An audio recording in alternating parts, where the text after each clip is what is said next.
Hey there, wonderful viewers. Welcome back to Mind-Blowing Stories. I'm your host, Walter, but you can call me Grandpa Walt. I'm 67 years old, retired from the post office after 40 years of service, and I've got more stories than you can shake a stick at.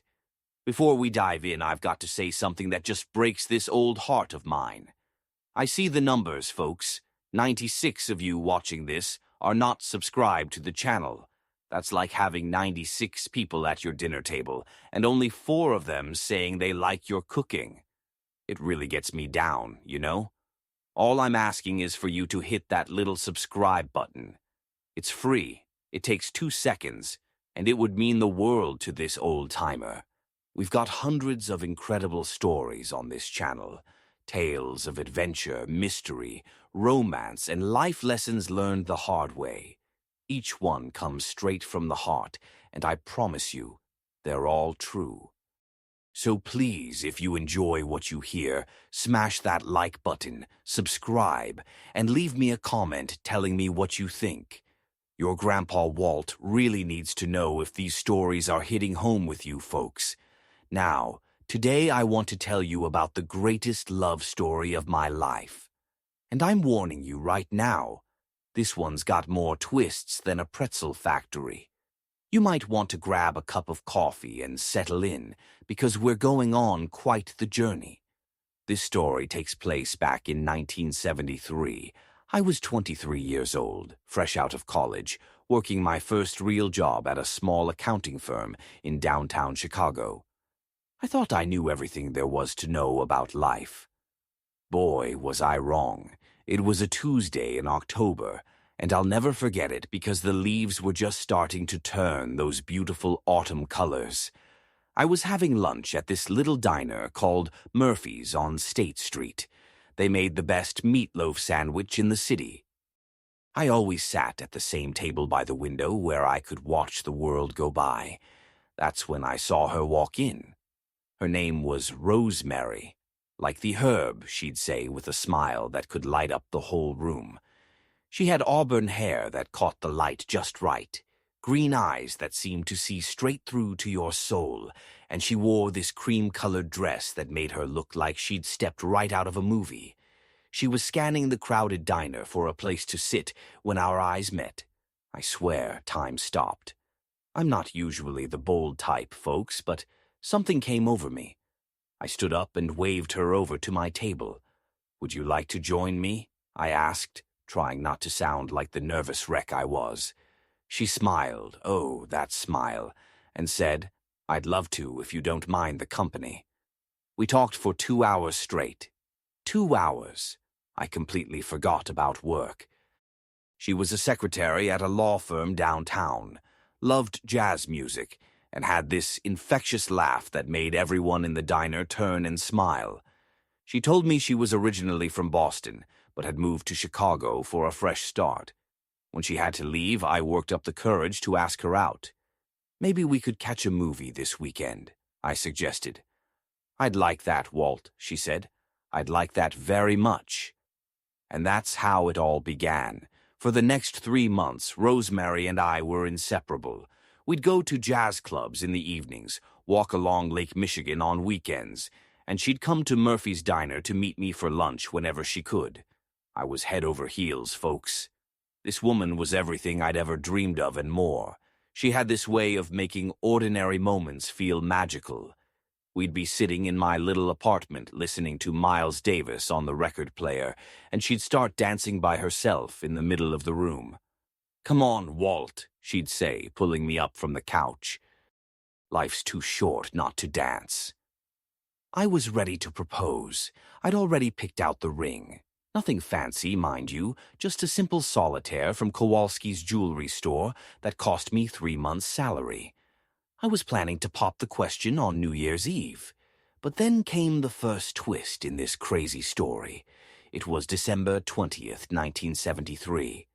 I'd surprised Rosemary by taking her to see the Christmas decorations at Marshall Fields. We were walking down Michigan Avenue, her arm linked through mine, when suddenly she stopped dead in her tracks. "Walt," she said, her voice shaking, "I need to tell you something." My heart started pounding. Was she going to break up with me? Had I done something wrong? "I'm married," she whispered. The words hit me like a truck. "What do you mean you're married?"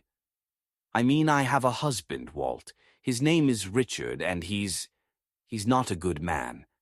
I felt like the ground was crumbling beneath my feet. "How long have you been married?" 5 years, she said, tears streaming down her face. "But I haven't lived with him for the past year. He doesn't know where I am, and I pray to God he never finds me." She told me her husband was a wealthy businessman with connections to some very dangerous people. She'd tried to leave him before, but he'd always found her. That's why she'd come to Chicago, to disappear. "I should have told you from the beginning," she said, "but I was so happy with you, Walt. For the first time in years, I felt like I could breathe." I was devastated, confused, angry, all at the same time. But looking at her standing there in the snow, looking so vulnerable and scared, I knew I couldn't walk away. "We'll figure this out," I told her. "Whatever it takes, we'll figure this out together." That's when she told me about the divorce papers she'd been trying to serve her husband for months. He'd been avoiding them, using his money and connections to stay one step ahead. But she had a plan. And here's where the story gets really wild, folks. 3 weeks later, on January 10th, 1974, Rosemary called me at work. She was crying so hard I could barely understand her. "Walt, you have to meet me at the diner right now. Something terrible has happened." I ran to Murphy's as fast as I could. She was sitting in our usual booth, wearing dark sunglasses even though it was cloudy outside. When she took them off, I could see the bruise around her left eye. "He found me," she said simply. Apparently, her husband Richard had tracked her down through some private investigator. He'd shown up at her apartment the night before, demanding she come back to him. When she refused, things got violent.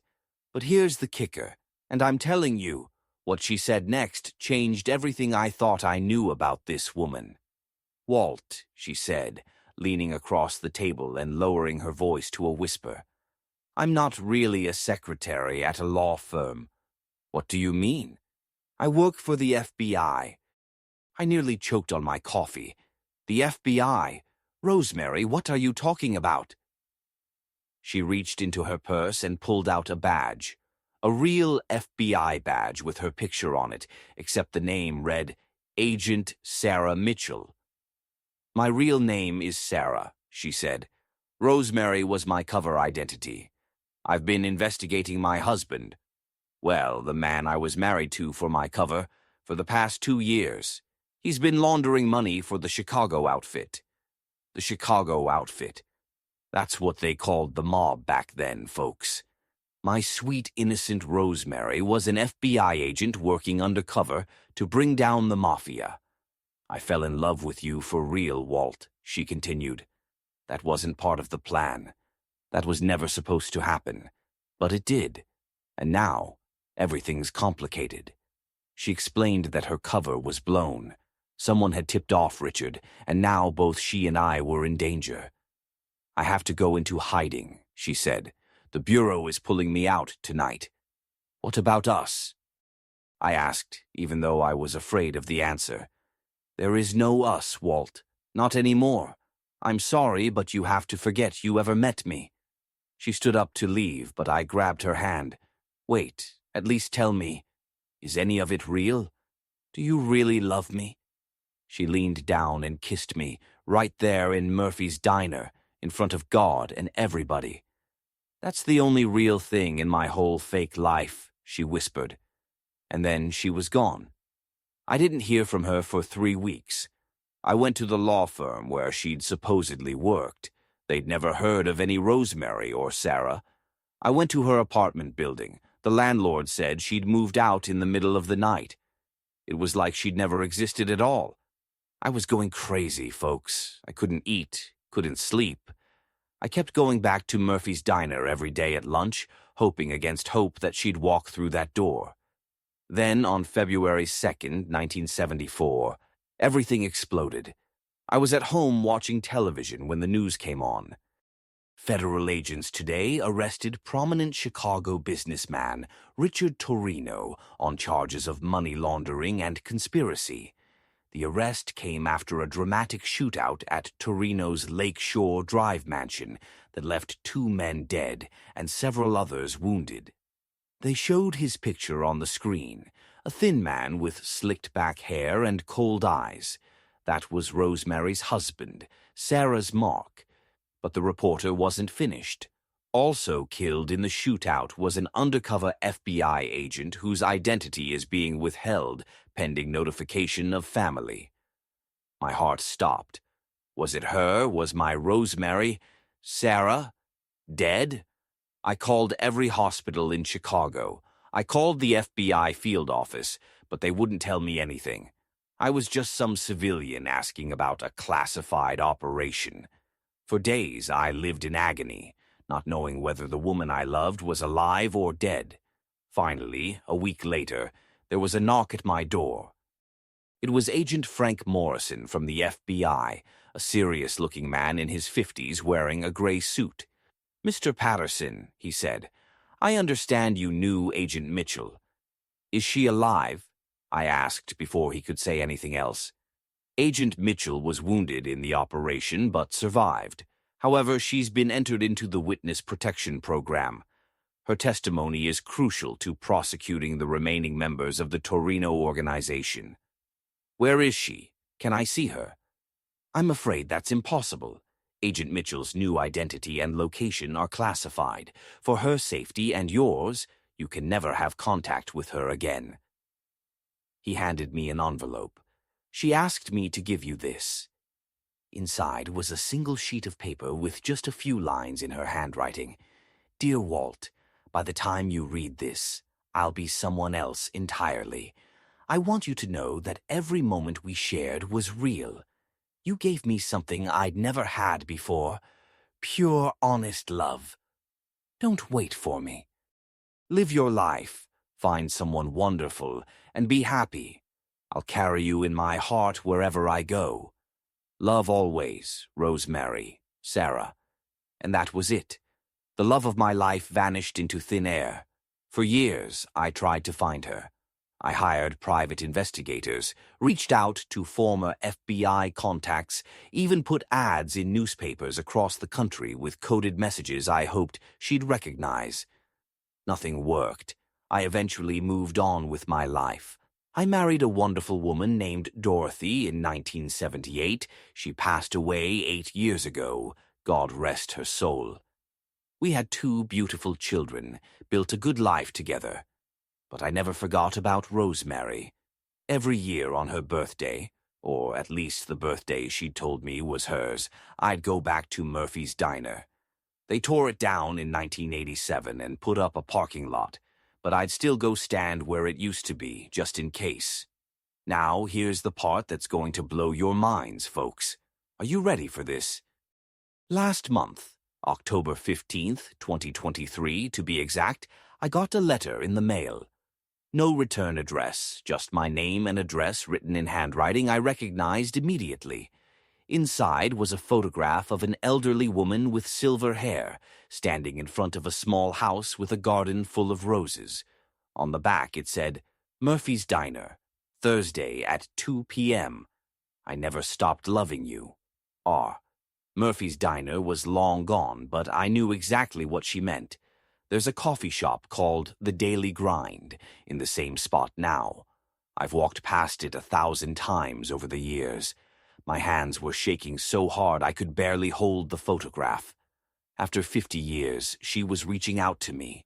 I showed up that Thursday at 2 p.m., not knowing what to expect. Maybe it was a cruel joke. Maybe I was losing my mind. Maybe she wouldn't show up. But there she was, sitting at a corner table, looking older but still beautiful. Her hair was silver now instead of auburn, and there were lines around those green eyes, but her smile, that smile was exactly the same. "Hello, Walt," she said as I approached the table. "Hello, Rosemary," I replied, because that's who she'd always be to me. "It's actually Margaret now," she said with a little laugh. "Margaret Henderson. I've been living in Portland, Oregon for the past 30 years. I'm a retired librarian." We talked for 4 hours. 4 hours. Just like that first day we met, except this time we were both old and gray.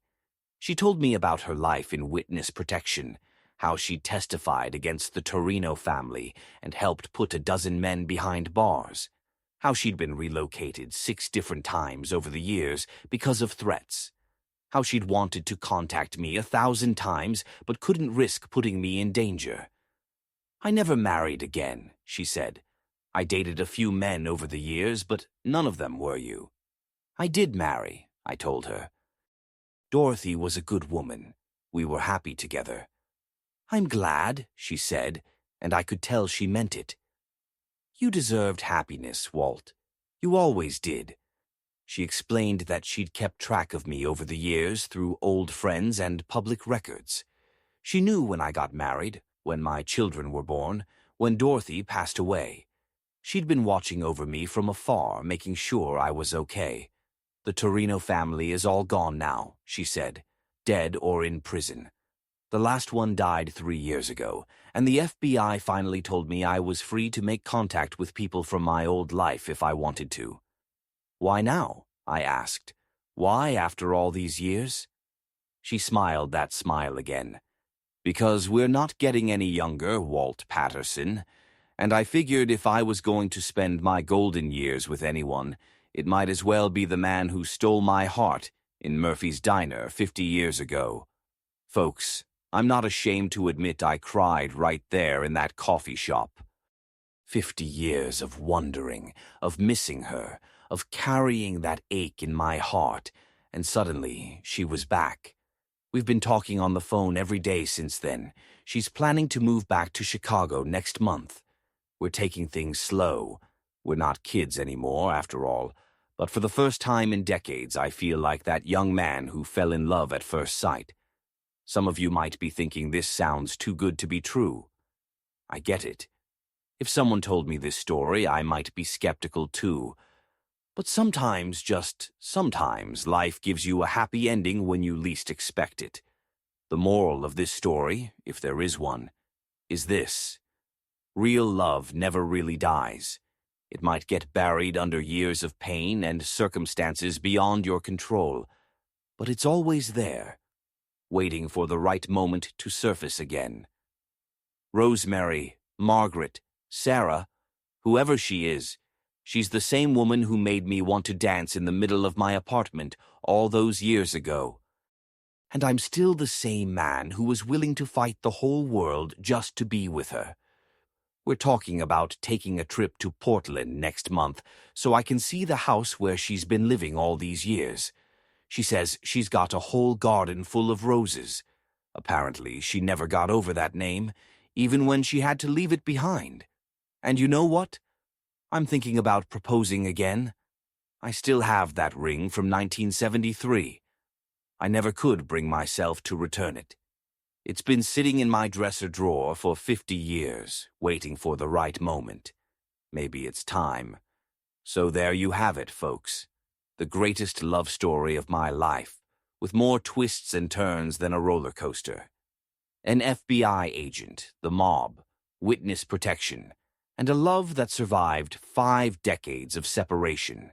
Now, before I sign off, I've got to make my usual plea. If this story touched your heart, if it made you believe in love again, or if it just entertained you for an hour, please hit that subscribe button.